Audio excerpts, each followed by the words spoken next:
This video is brought to you by John Robson Guitar Tuition. If you enjoy the content, please consider supporting the channel by enrolling on a course, purchasing some guitar lessons or a t-shirt, or you can join my Patreon.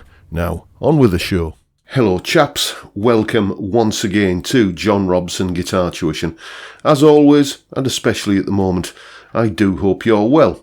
So, what have I got for you today then? Well, as the title of the video suggests, it's something that you probably already know how to do, but don't realise you already know how to do.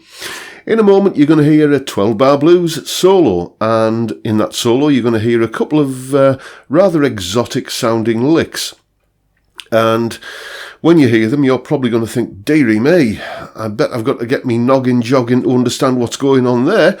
Well, you couldn't be further from the truth. Here's the solo, and then you're going to hear the explanation of just how simple it is what I'm doing.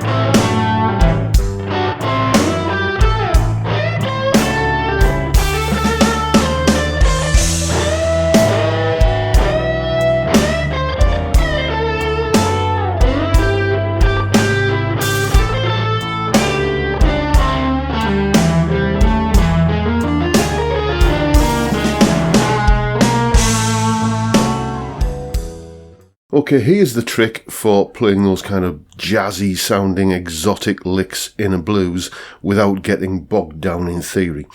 Essentially, it comes down to just recreating what you probably do a lot of the time anyway when playing rhythm guitar. If we've got a blues in A, there's your one chord, the A7. Quite often when you're going from the A7 to the D7, you'll slip in another chord. You might go like that, so you get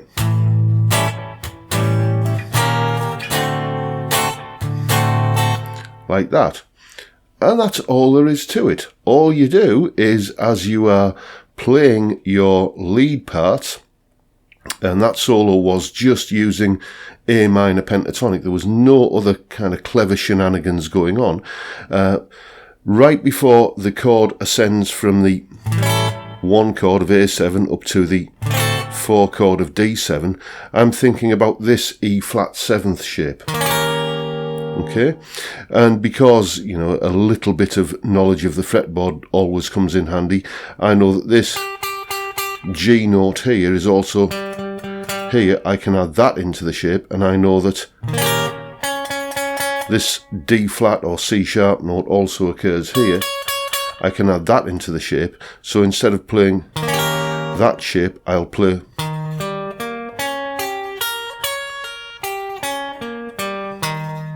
and then into the D7. And the same trick of just approaching the chord that you're moving to from one fret above, because that trick works, whenever I'm going back, if I'm going from the E7 back to the A7, then I'll think about approaching the A7 from one fret above using B flat 7th, like that. So there's an E note there, which kind of gives me the E7 root note, if you like, and then over the top of that, I'm just going to play that kind of shape there, which is just coming straight out of that B flat 7 chord shape, which lands me nicely back into the A7 chord.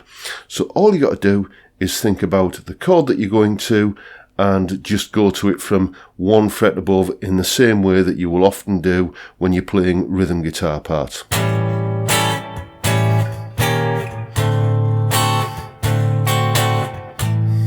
And then we get round to the other end of the chord sequence, you know, so you got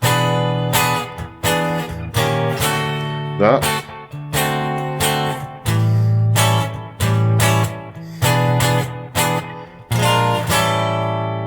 just doing that little 1 fret above thing like that, but instead of playing it as a chord, you just play the notes of that chord as an arpeggio, and it gives you that super cool jazzy sound.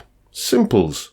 I told you it was easy, didn't I? I told you it was simple. All you got to do is whichever chord you're going to, and it usually works best when you're going from the 1 chord in a blues, A7, up to the 4 chord, D7 in this case, or the 5 chord, E7, going back to the A7. That's when it tends to work best. But try it out in a number of situations.